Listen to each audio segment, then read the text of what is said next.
কিছু টেস্ট করার পরে বলতেছে যে হ্যাঁ বাচ্চা জরায়ুতে এসেছে। আমি প্রায় 3-4 দিন পরে গিয়েছিলাম, বাচ্চা জরায়ুতে এসেছে।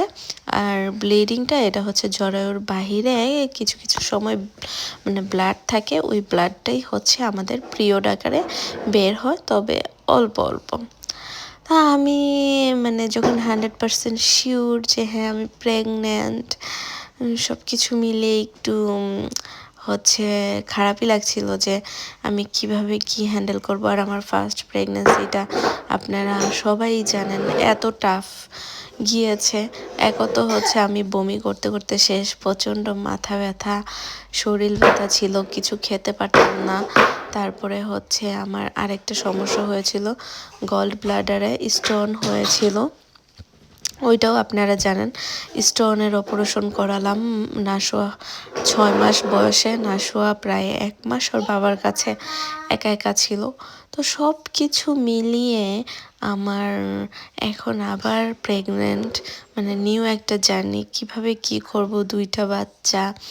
আমার ফ্যামিলি থেকে তো সবাই মোটামুটি বকাঝকাই করছিল যে এত তাড়াতাড়ি কেন নিলাম। আসলে আনফর্চুনেটলি সব কিছুই আল্লাহর ইচ্ছা, আল্লাহর উপর কোনো হাত নেই, হয়ে গিয়েছে। যাক, তো আমার প্রেগনেন্সি জার্নি শুরু। সে সময় আমরা বাসা চেঞ্জ করব, তো সব কাজ প্রেগনেন্ট অবস্থায় করি, কোনো সমস্যা হয়নি আলহামদুলিল্লাহ। অনেকে তো দেশের মানুষ বলে যে ভারী জিনিস উঠাবেন না, এটা করবেন না, সেটা করবেন না, রেস্ট নেবেন। আমার যে ব্লাড গিয়েছে, দেশে যদি এরকম হতো ডাক্তার তো আমাকে পুরো বেড রেস্ট দিত, এখানে তো নর্মাল বলেছে, তো আমিও সেই অনুযায়ী কাজ টাজ করেছি। আলহামদুলিল্লাহ আমার বাচ্চা কিন্তু একদমই সুস্থ ছিল, কিচ্ছু হয়নি। ইভেন নাশোয়া কুলে উঠেছে, নাশোয়াকে খাওয়ানো, বাচ্চা খাওয়ানোর যে একটা প্যারা, এটা তো আপনারা জানেনই।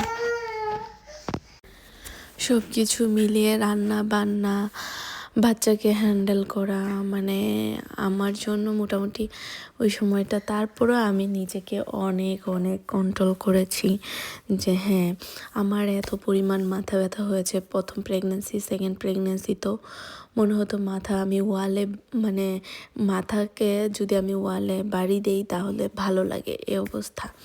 তো নাজমুল মাঝে মাঝে চুল টেনে দিত অনেক জুড়ে জুড়ে। তবে সেকেন্ড প্রেগনেন্সিতে আমার সবচেয়ে বেশি প্রবলেম হয়েছে লাস্টের দিকে। আমার হচ্ছে হাত পা কামড়াতো, প্রচুর হাত পা কামড়াতো। আমি নাজমুলকে দিয়ে হাত পা টিপাতাম, না পারতে ইভেন রশি দিয়েও আমি বেঁধে বেঁধে রেখেছি। কি করব, মানে এত পরিমাণ